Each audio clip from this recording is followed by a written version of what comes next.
Assertion reason है the characteristic of cathode rays do not depend upon the material of electrodes and the nature of gas present in the cathode ray tube. बिल्कुल सही बात है भाई, आपने किस material का कैथोड बनाया है या आपने गैस कौन सी ली है ट्यूब में, तो कैथोड रे की कैरेक्टरिस्टिक उस पर डिपेंड नहीं करती, because cathode rays are electron.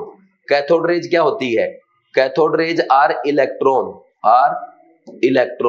और इलेक्ट्रॉन चाहे आपका सोडियम का हो, चाहे पोटेशियम का हो, रुबिडियम का हो, सीजियम का हो, किसी और एलिमेंट का हो, सबका इलेक्ट्रॉन क्या होता है? एक जैसा ही होता है। तो इसलिए सबकी कैथोड रेज की प्रॉपर्टी क्या आएगी? सेम आएगी। तो पहले स्टेटमेंट सही है। Next, cathode rays consist of negatively charge particles called electron. बिल्कुल सही स्टेटमेंट है और ये तो इसको एक्सप्लेन भी कर रहा है। क्यों कर रहा है एक्सप्लेन?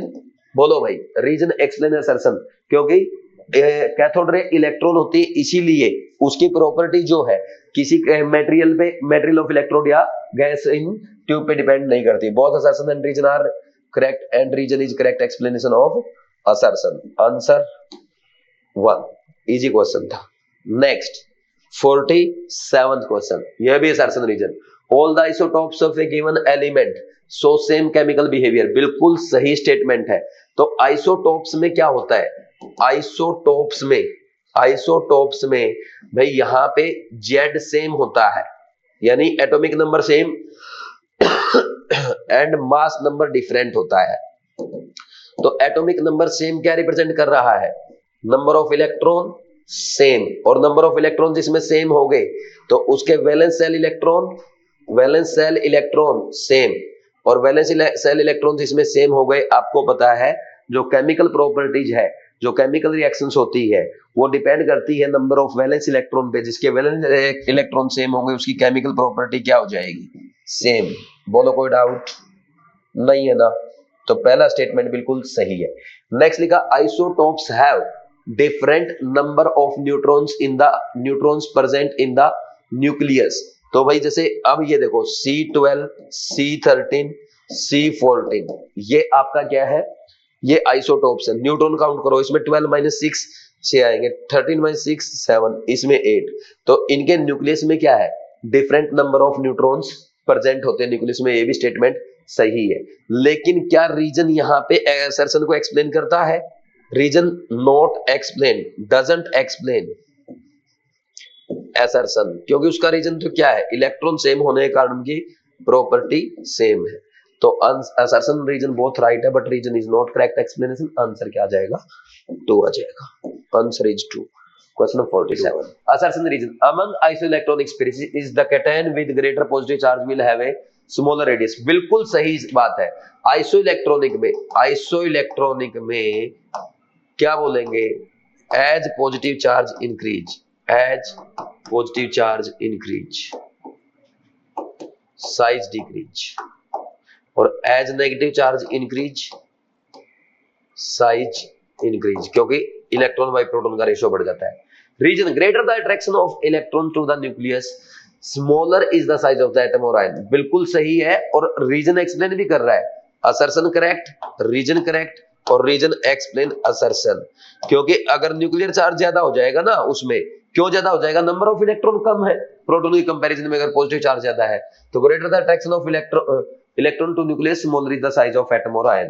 तो आंसर सही आ जाएगा, बोथ करेक्ट है और करेक्ट एक्सप्लेनेशन भी। Answer 1 very easy assertion reason.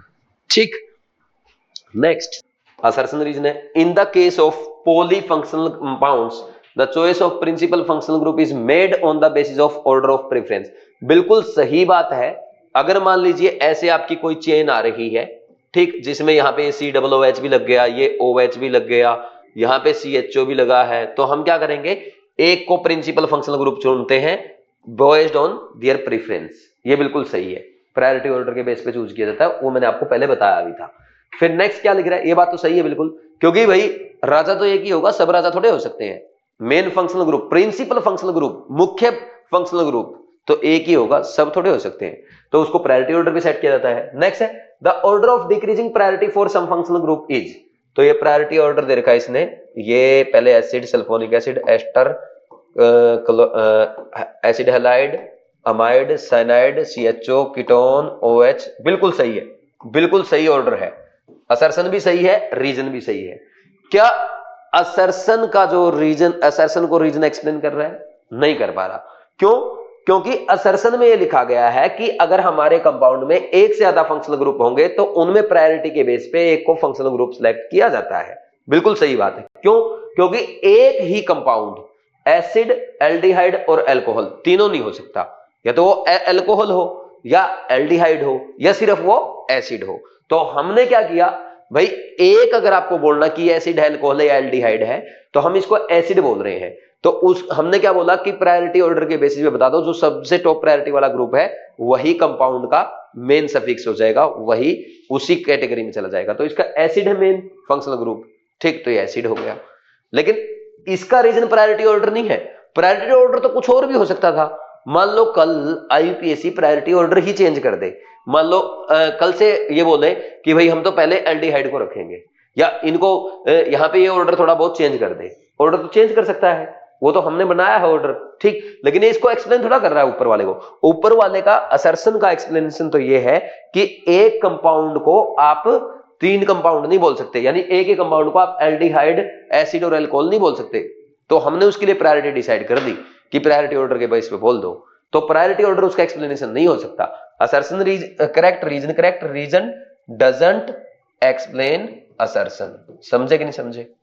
बोलो कोई डाउट है क्या? कुछ बच्चों ने इसका आंसर 1 किया होगा, रॉन्ग कर दिया ना, ठीक। Reason is not correct explanation आएगा, आंसर इज 2, ठीक। असर्शन रीजन का क्वेश्चन है, असर्शन में लिखा rotation about carbon carbon double bond is restricted. मैं ये आपको पहले ही बता चुका हूं। देखो अगर हम बात करें ये कार्बन और ये कार्बन, ये पाई बॉन्ड कैसे बनाएंगे? सबसे पहले इनमें सिग्मा बॉन्ड बनेगा, तो इनका मान लीजिए px ऑर्बिटल में, ऐसे ये मान लीजिए इस डायरेक्शन में ये px है और ये आपका py ऑर्बिटल है, तो px वाले ओवरलैप कर रहे हैं अलोंग इंटरन्यूक्लियर एक्सिस, तो ये क्या बनाएंगे? सिग्मा बॉन्ड बनाएंगे, ठीक। तो अब क्या होगा, यहां पे इसके ये जो py ऑर्बिटल्स होंगे ये एक दूसरे के साथ ऐसे ओवरलैप करेंगे और ये क्या बना लेंगे? पाई बॉन्ड बना लेंगे, ठीक। तो अब देखो, जब तक ये पाई बॉन्ड नहीं था तो सिंपल यहां पे ये सिग्मा बॉन्ड था, तो ये ऐसे रोटेट कर सकता था। लेकिन जैसे ही यहां पे सिग्मा बॉन्ड के अबो और बिलो, ये यहां पे पाई ऑर्बिटल ने ओवरलैप करके पाई बॉन्ड बनाया, तो क्या हो गया? यहां पे ओवरलैप पे हो गया, तो ऐसे रोटेट आप नहीं करवा पाएंगे। क्यों नहीं करवा पा रहे आप रोटेशन? क्योंकि जैसे ही मैंने यहां पे कार्बन को रोटेट कराया ऐसे, तो क्या होगा? इन दोनों का ओवरलैपिंग टूट जाएगा, यानी इन दोनों का ये पाई बॉन्ड टूट जाएगा। तो इसलिए इसमें क्या होता है?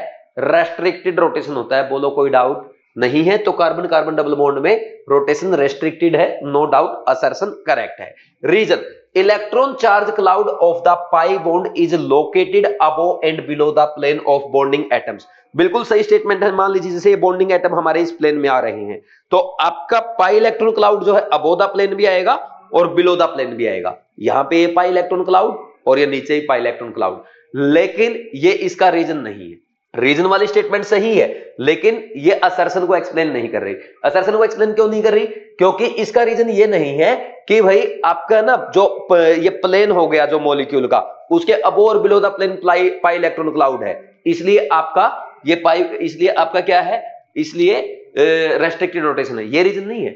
इसका रीजन ये है कि जो पाई बॉन्ड बन रहा है ना आपके py ऑर्बिटल के ओवरलैपिंग से, तो जैसे ही हम रोटेट कराएंगे ना, तो रोटेशन के कारण ये पाई बॉन्ड टूट जाएगा, इसलिए आप इसको रोटेट नहीं करा सकते। इसलिए इस रोटेशन में रेस्ट्रिक्शन लगी है। समझे कि नहीं समझे? तो ये बॉन्ड ना टूटे इसलिए हम उसको रोटेट नहीं करवाते या नहीं करवा सकते, ऐसे समझो। तो रेस्ट्रिक्टेड रोटेशन क्यों है? क्योंकि पाई बॉन्ड टूट जाएगा रोटेशन कराने से, तो ये इसका रीजन है। तो इसको करेक्ट एक्सप्लेन नहीं करेगा। Assertion correct, reason correct, reason doesn't explain assertion. Answer क्या आ जाएगा? आंसर आ जाएगा आपका second. If both assertion and reason are correct true but reason is not correct explanation, answer is 2, ठीक।